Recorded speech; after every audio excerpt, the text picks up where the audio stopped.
today we're going to try to go on some of the lesser known roads in the hills. These are not unknown roads. I mean, people know about these roads, but a lot of these roads a lot of people just drive right past and they skip, and they shouldn't.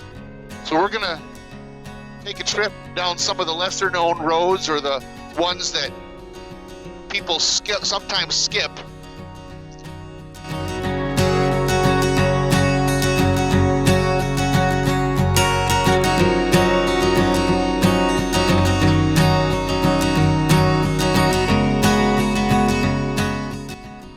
I would encourage you to make sure that when you're here in the hills and you have an opportunity that you get a chance, you should ride these roads.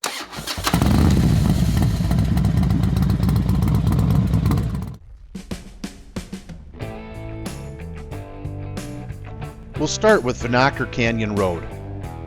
Heading straight south out of Sturgis, you'll find Vanocker Canyon Road. And yes, that is how you say it, Vanocker.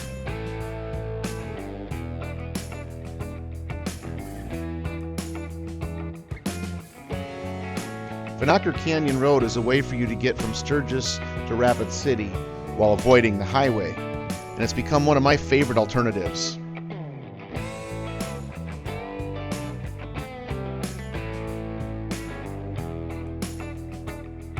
The road flows through trees with long sweeping curves that let you settle into a comfortable rhythm. There's very little traffic most times, and unlike some of the more famous roads, you can spend more time enjoying the ride instead of waiting behind a line of cars or motorcycles.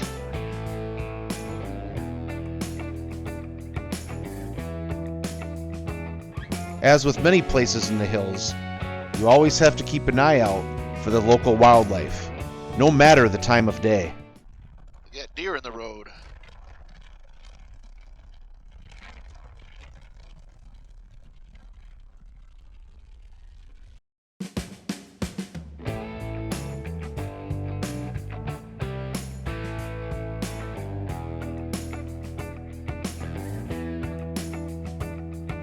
If you enjoy smooth pavement, flowing corners, and beautiful scenery, Vanacher deserves a spot on your route.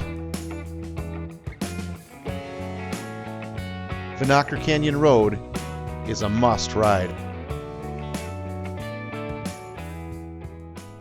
From Vanocker Canyon Road, I turn left and head down Nemo Road. The small community of Nemo makes a nice stopping point before continuing deeper into the Black Hills. If you're looking for a place to eat during the rally, Nemo has a lot of options. Just off to my right, there's a fun bar that actually has a tree growing through the roof. During the rally, you'll find great food and great people.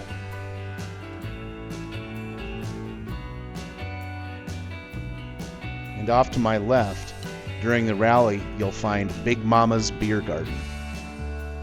Here you'll find the cheapest beer in the hills.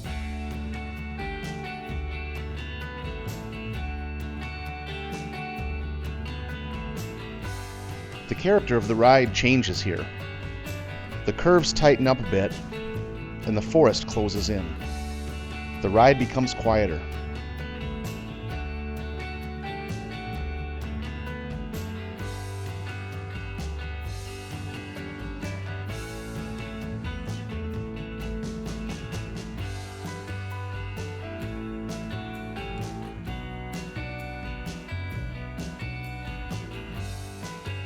This is one of those roads where you naturally slow down just enough to enjoy everything around you.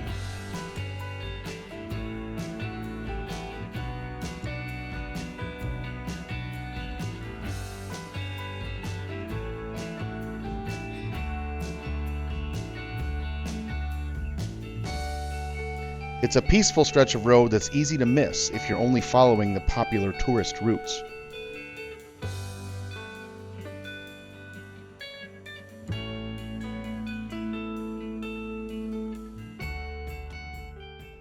As I turn right on Norris Peak Road, the elevation changes and the scenery becomes even more remote.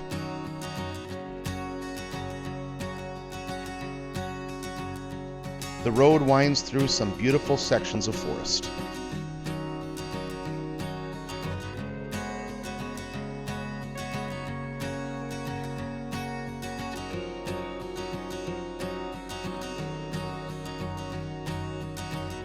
It's not about riding fast here. It's about enjoying the peaceful surroundings and appreciating a part of the Black Hills that many visitors never experience.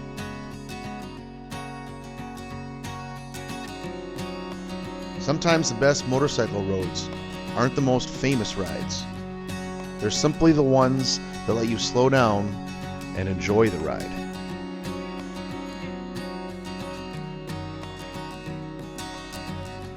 Norris Peak Road is one of those rides. And it should be a not miss on your trip to the Black Hills.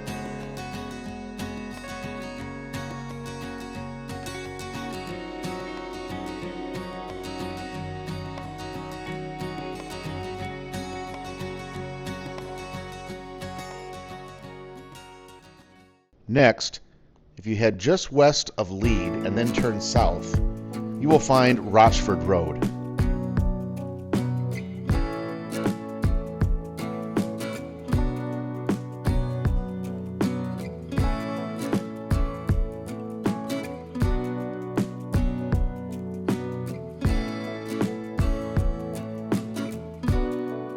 This route feels like stepping back in time.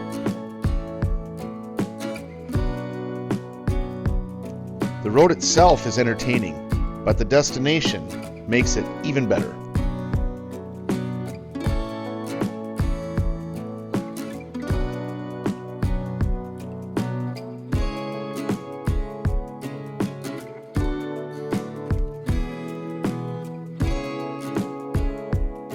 The pavement twists through the forest before leading into the tiny, historic community of Rochford.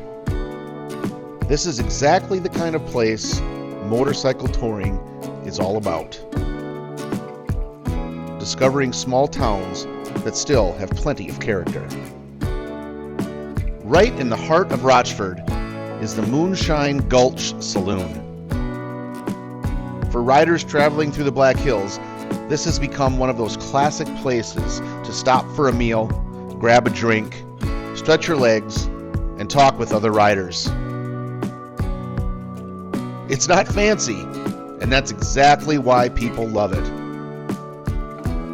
Places like this are part of what makes motorcycle travel memorable. For the next route, we're back in the Southern Hills. When you're in the town of Keystone, and you turn at the old 1880s train depot, you will now be heading down Old Hill City Road. Old Hill City Road connects the towns of Keystone and Hill City, and it travels along the same basic route that the 1880s train travels between Hill City and Keystone as well.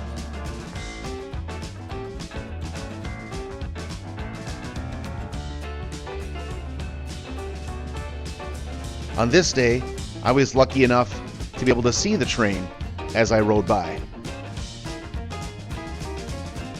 This is one of my favorite rides in the Black Hills.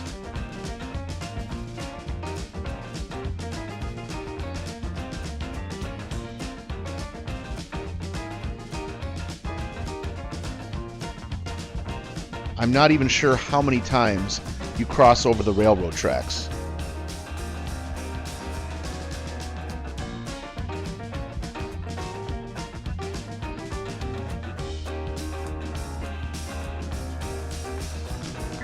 This is one of those roads that is a little bit more of an unknown road, and it's actually a whole lot of fun.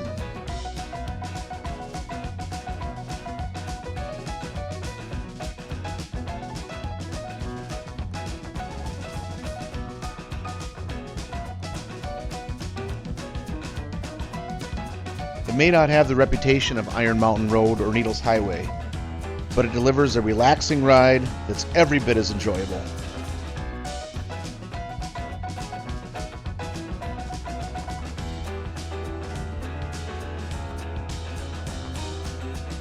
And just like that, you arrive in Hill City.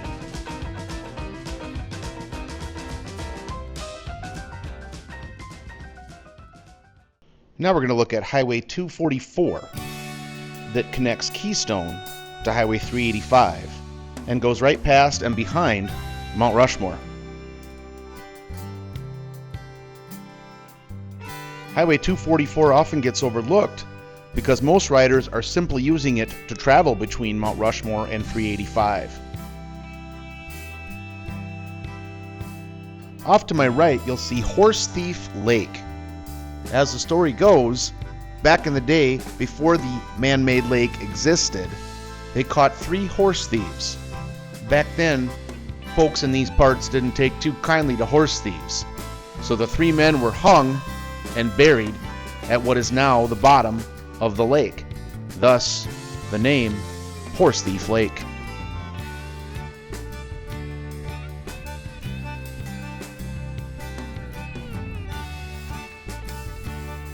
Take your time through here. It's another scenic stretch with gentle curves, towering pines, and several opportunities to enjoy the beauty of the Black Hills.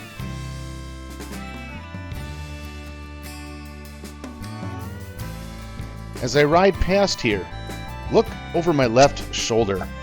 Right behind me, you can see the side profile of George Washington. It's another unique view of the faces on Mount Rushmore. Don't miss it. As I ride past the entrance to Mount Rushmore, it makes me really appreciate everything our country has to offer.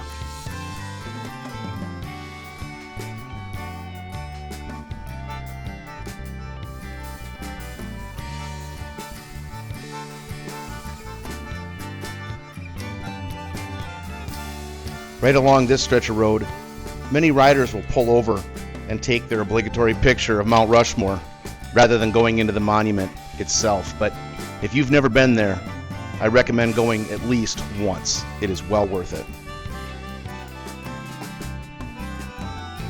Sometimes the roads connecting the famous destinations end up becoming part of the adventure themselves. And here we are, once again, back in the town of Keystone. Lastly, I wanted to give a quick update on the construction progress on Highway 385. This is the main artery connecting the southern hills to the northern hills.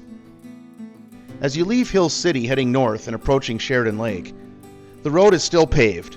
The pavement is rough, but manageable, and is not a concern. And then you reach the gravel section of the highway. This is where most of the current construction is still taking place. However, the gravel is very hard and compact and heavily oiled, so there is no dust and really no concern. I traveled up the road at 45 to 50 miles an hour and was very comfortable.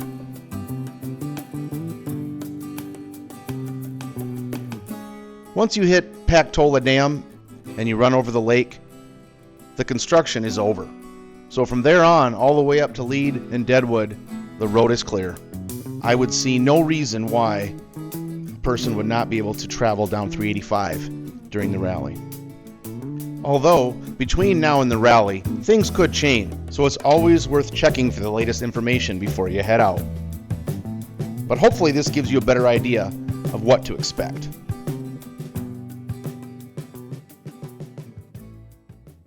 The Black Hills are filled with incredible motorcycle roads, but not every great ride appears on the front of a travel brochure. Sometimes the roads between the destinations become the most memorable part of the trip, whether it's Vanocker Canyon, Nemo Road, Rochford Road, or one of these other hidden gems. I hope this video gives you a few new ideas for your next Black Hills adventure. If you enjoyed riding along, I'd appreciate it if you'd like the video, subscribe to the channel, and let me know in the comments which Black Hills road is your favorite. Until next time, get out there and make your own adventures on the open road.